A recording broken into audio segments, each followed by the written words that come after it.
Quelle jolie coupe de cheveux.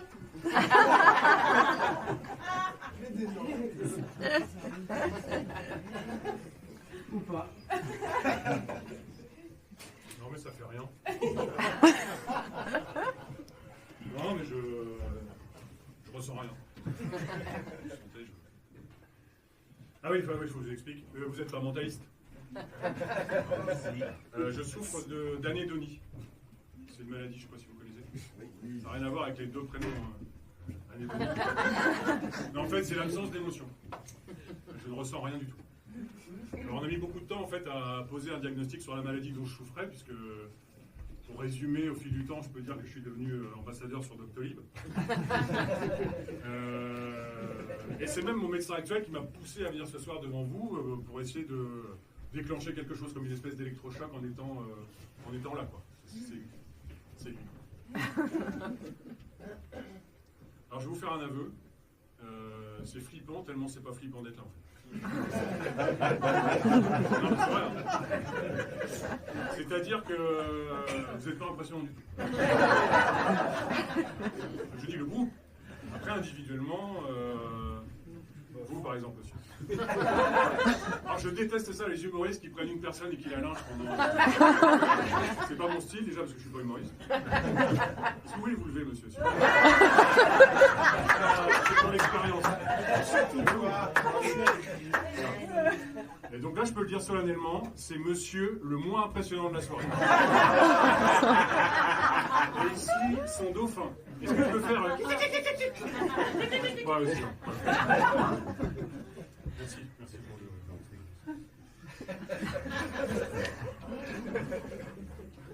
Alors la maladie que j'ai, l'anédonie, bon, grosso modo, vous avez compris, on s'en fout. Par applaudissement, est-ce qu'il y a des personnes dépressives dans la salle ce soir? C'est un peu comme la dépression finalement, sauf que c'est différent et on s'en fout. Alors c'est quoi le quotidien? Le quotidien d'un anédoniste comme moi, c'est...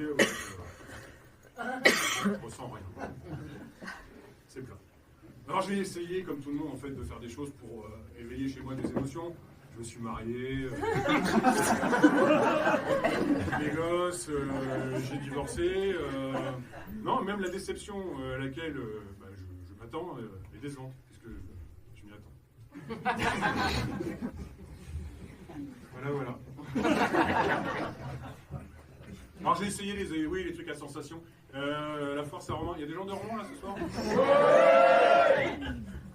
Alors je suis allé à la foire Saint-Romain, bon, j'ai essayé plein de manèges. Le seul truc où j'ai eu un tout petit peu peur, c'est l'ours noir. Et encore, j'ai essayé de me mettre que le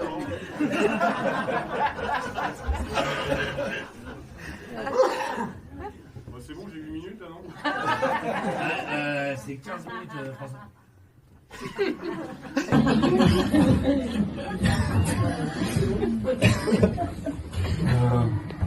Vous voyez ce que je fais dans la vie? Merci. Je suis conseiller d'une grande enseigne de bricolage. Ça tombe bien, j'ai aucun affect. Samedi dernier, le type arrive vers moi dans mon survêt, réapparent, de face. En jogging, hein, donc coiffé claqué de la cave, pas de forme. Et là, il me dit, vous pourriez me donner un conseil, s'il vous plaît? Alors, je lui ai répondu, oui, prendre une douche. J'ai des passions dans la vie. Vous avez demandé si j'ai des passions? J'ai des passions. J'adore la peinture et notamment j'adore peindre les nus d'oiseaux. J'ai toujours eu un rapport extrêmement facile avec les animaux. C'est lié à mon enfance, parce que quand j'étais gamin, en fait, mes parents m'ont oublié, ou certains disent abandonné en forêt. Ça arrive. J'ai grandi en forêt pendant plusieurs années et je disais plein de copains animaux et très vite j'ai entrepris de construire une maison, quoi. Et je me suis fait aider de castors parce qu'ils sont super pour les forêts. Les castors, il y avait vraiment une entraide, il y avait une solidarité sur le chantier qui était incroyable. Notamment avec les castors et le soir le père nous racontait au coin du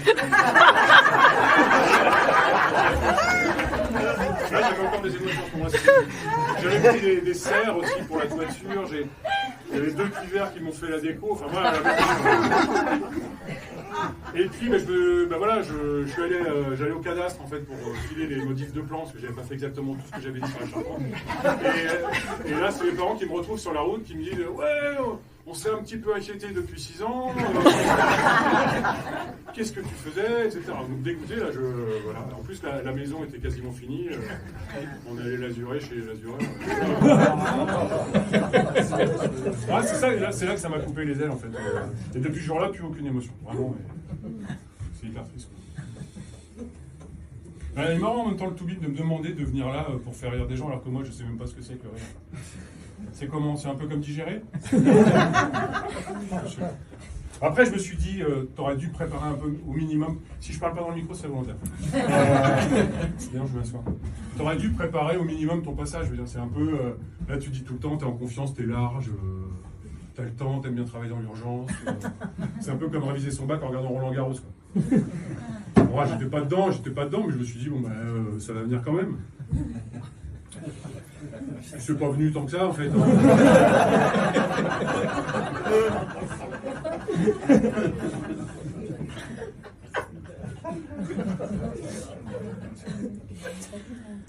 Ouais. Parce qu'en fait, j'avais quand même beaucoup d'attentes par rapport à ce soir. Je me disais, ouais, tu vas rencontrer un public, t'as beaucoup d'attentes, un peu comme quand tu vas chez le dermato. Quoi. Tu vois, d'ailleurs, à ce sujet, vous êtes mieux de démarrer des études de dermato que de prendre un rendez-vous, ça va aller plus vite.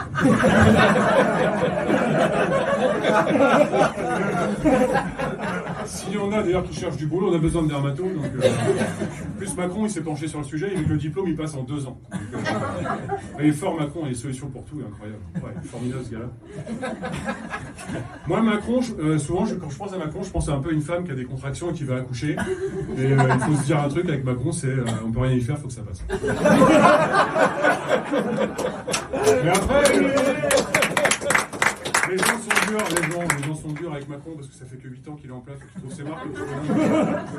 Et là, il veut nous faire une espèce de plan Marshall. C'est plus un plan Marshall. Ouais, chansonnier. Ouais, je veux faire chansonnier. Non, c'est Asbin. C'est Asbin, chansonnier. Ah oui, voilà. Je sais pas si vous avez remarqué. Quand on change un mot dans une phrase, ça peut changer tout le sens de la phrase. Par exemple, le jeune adolescent disparu dans la banlieue du Havre depuis 4 jours a été retrouvé mort. Ah, bah ça change tout.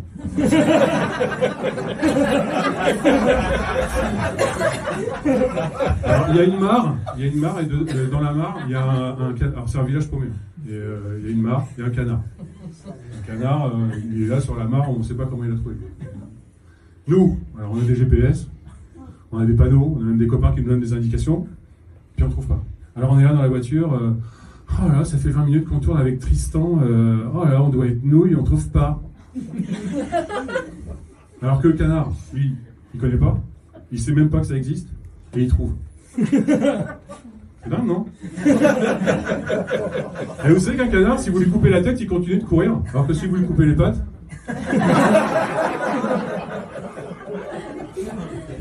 Ah, je vais vous faire une imitation. Tom Cruise. Juste cette partie-là.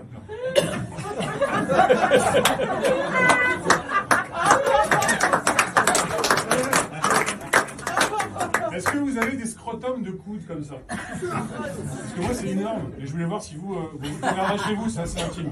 Mais je voulais partager ça avec vous, c'est comme des bourses en fait, mais au niveau du coude. Je trouve ça assez bien. Je vais vous faire un bruit du quotidien, vous allez devoir essayer de trouver, c'est pas évident. Vous êtes là, c'est bon?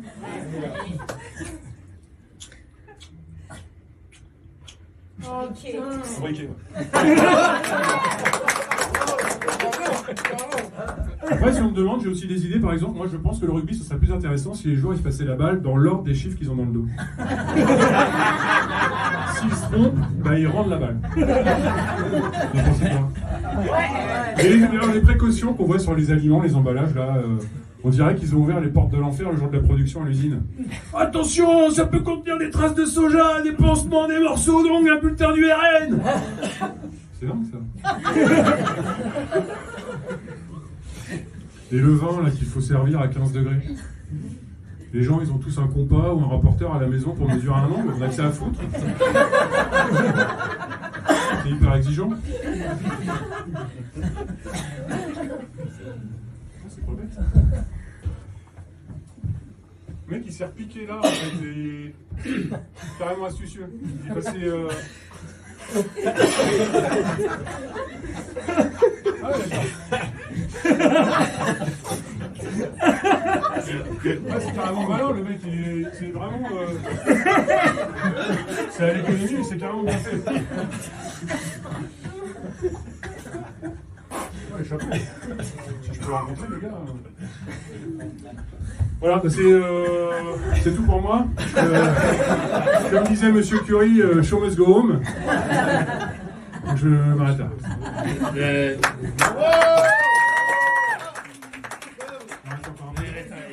Il reste quelques minutes encore. Ok. Je sais ce que je vais faire. Je vais vous faire mon gâteau yaourt. Est-ce que je peux utiliser la petite table qui est dans la loge si vous voulez? Oui, bien sûr, bah, ça fait Bougez pas.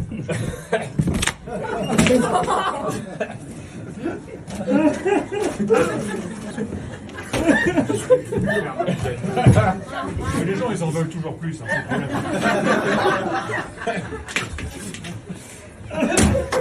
Je vais vous faire mon gâteau au yaourt, comme ça on va pas.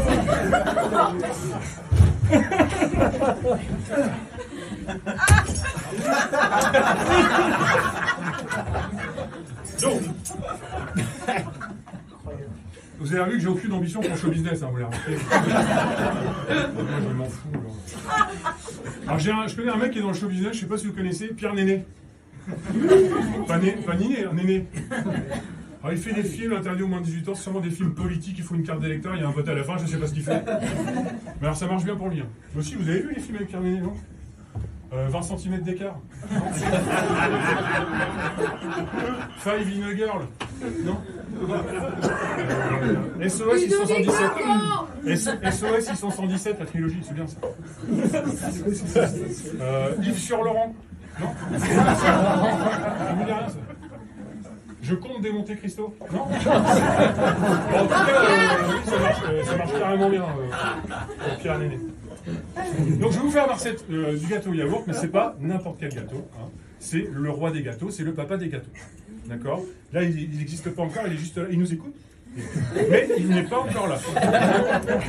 Il est un peu là, mais il n'est pas vraiment là. Alors moi, je vais vous donner mes petits tips, hein, mes astuces pour les... Ça se dit pas comme ça? Mes tips pour réussir sur le gâteau yaourt. Alors le premier tips, j'en fais 2. Comme ça, si j'en rate un, il en reste toujours. Deuxième tips, des produits de qualité, éventuellement, si vous avez vraiment le pouvoir d'achat, les produits du tiroir. Vraiment, vous lésinez pas, vous prenez de la bonne farine, vous prenez exactement des bonnes choses comme ça. D'ailleurs, l'autre jour, je faisais la queue à la boulange, j'étais midi et demi, j'allais acheter un sandwich, et puis je fais la queue, et la vendeuse me dit, c'est pour la formule? Moi, je dis oui, sans savoir pourquoi, en fait. Hein. Et là, c'est mon tour, puis je fais... Abracadabra. C'est pas la réponse qu'elle donne. Voilà. Donc, pour le gâteau yaourt, il faut un yaourt. Ah oui, donc le yaourt, oui. Alors, le yaourt fait doseur.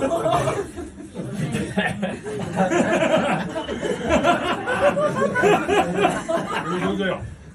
Donc c'est le doseur, on en aura besoin plus tard.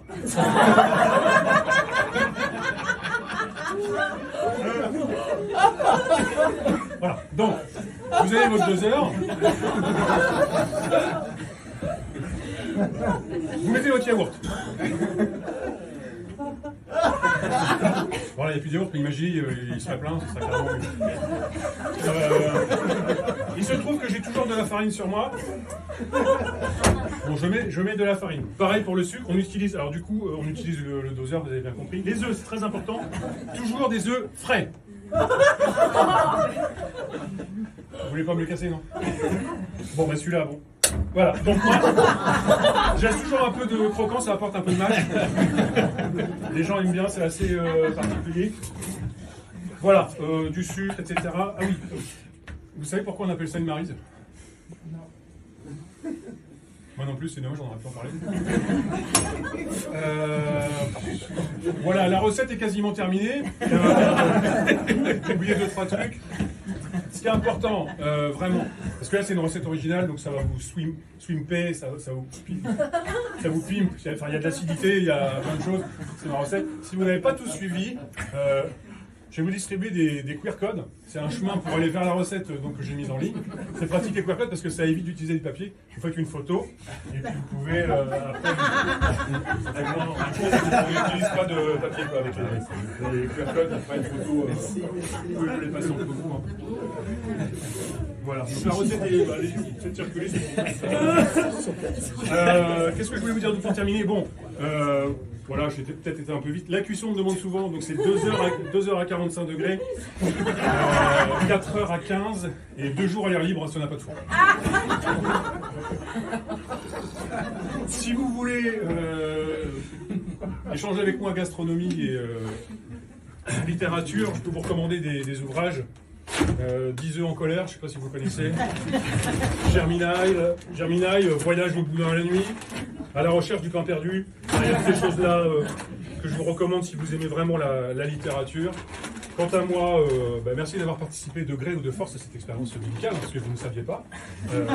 Moi, je ne sais pas du coup quelle incidence sera sur moi, mais je le saurai peut-être la semaine prochaine. Et je vous remercie de votre attention.